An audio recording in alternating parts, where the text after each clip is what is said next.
Hello po, good day. May inabangan akong breaking news.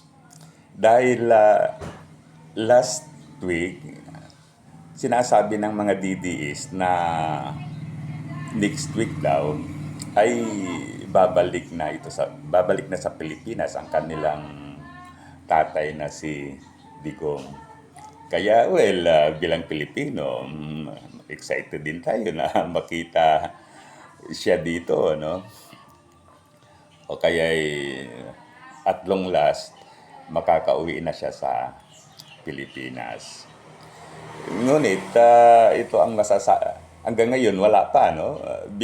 Wibis na ngayon, yet wala pa namang balita ukol sa kanyang pagbabalik. In fact, sabi nila July pa yung kanyan. So the other week pala yun, ano? Kasi July supposed to be nandito na itong si Digong. Ngunit ano na ngayon, August 5 na. Wibis na. Okay. Ngayon, talagang kanyan, ano bang sinasabi nila? Well, hope na talagang hindi mangyayari. Hope na talagang hindi mangyayari. Why? Dalawa lang ang mangyayari na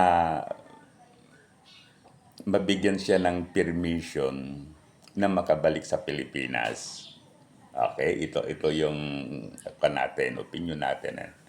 Una, pagtapos na yung trial, pagkatapos he would be declared as innocent o siya ay acquitted, siya mapapatunayan sa trial na yan na wala siyang kasalanan. So, in that case, dahil clear na siya, makakabalik na siya sa Pilipinas. Yon ang isang sitwasyon na pwede siyang makabalik ng Pilipinas.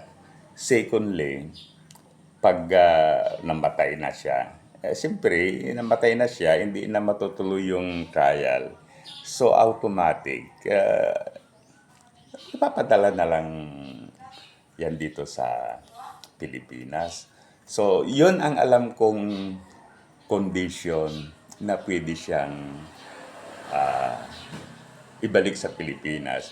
Yung sinasabi ng mga DDS na pag mabubuwag yung ICC, well, possible din.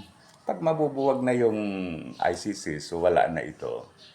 Then, yung mga people, yung mga tao na nagtra-trial dyan, no, under trial dyan sa ICC, then siguro they would be free. Ngunit, malabo yan. Kahit na ang gusto ng Amerika, alisin ang mabuwag na yan, ang ICC, marami pa rin mga bansa na sumusuporta yan. So sabihin natin mabubuwag yan. Sabihin natin in the future mabubuwag yan. Limbawa, kaunti na o wala nang sumusuporta na bansa. Ngunit, sa opinion ko, matagal pa yan.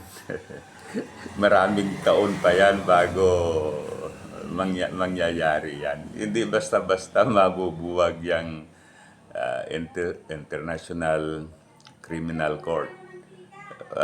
Malabong mangyayari. Okay, kaya mga DDS, wag na kayong aasa.